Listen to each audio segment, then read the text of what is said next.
Big boss Malayalam season 6-ലെ ഞെട്ടിച്ച എവിക്ഷനായിരുന്നു അപ്സരയുടേത്. ശ്രീതുവും ഋഷിയും നിൽക്കുമ്പോൾ അപ്സരയെ പുറത്താക്കിയത് പ്രേക്ഷകരുടെ ഇടയിൽ വലിയ ചർച്ചയായിരുന്നു. പുറത്തെത്തിയിട്ടും അപ്സരയ്ക്കത് വിശ്വസിക്കാൻ സാധിച്ചിട്ടില്ല. അപ്സര കൊടുത്ത ഇന്റർവ്യൂകളിൽ നിന്നും അപ്സര പറഞ്ഞത് അകത്തുള്ളവർ പുറത്താണ് കളി എന്ന് പറഞ്ഞപ്പോൾ മനസ്സിലായില്ല എന്നാണ്. പക്ഷെ പുറത്തു വന്നപ്പോഴാണ് PR-കളുടെ ഗെയിം മനസ്സിലായതെന്ന് അപ്സര പറഞ്ഞു.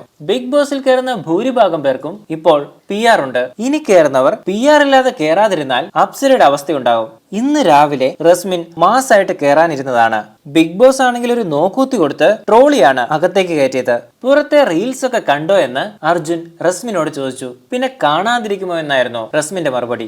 ഇന്ന് 3 പേരാണ് അകത്തേക്ക് കയറുന്നത്. രണ്ടാമതായി അപ്സര കയറും. ഒറ്റയ്ക്ക് കളിച്ചുകൊണ്ട് തന്നെ അപ്സരയ്ക്ക് ബിഗ് ബോസ് ഹൗസിൽ അധികം സുഹൃത്തുക്കളൊന്നുമില്ലായിരുന്നു. എന്നാൽ തിരിച്ചു കയറുമ്പോൾ പുറത്തെ കാര്യങ്ങൾ അറിയാവുന്നത് കൊണ്ട് തന്നെ ഹാപ്പി ആയിട്ടാകും കയറുക. അപ്സര ജിൻഡോയെ അടിമുടി നോക്കുന്ന ഒരു സീൻ മിക്കവാറും കാണും. എന്നാലും ഇങ്ങനെയൊക്കെ ഗെയിം കളിക്കാമോ എന്ന് അപ്സര ചോദിക്കാനും സാധ്യതയുണ്ട്. ആർക്കും ക്ലൂ കൊടുക്കാതെയാകും അപ്സരയുടെ ഗെയിം. സീസൺ 6-ലെ ശക്തരായ മത്സരാർത്ഥികളിൽ ഒരാളായിരുന്നു അപ്സര. അപ്സരയ്ക്ക് ഹൗസിലേക്ക് സ്വാഗതം.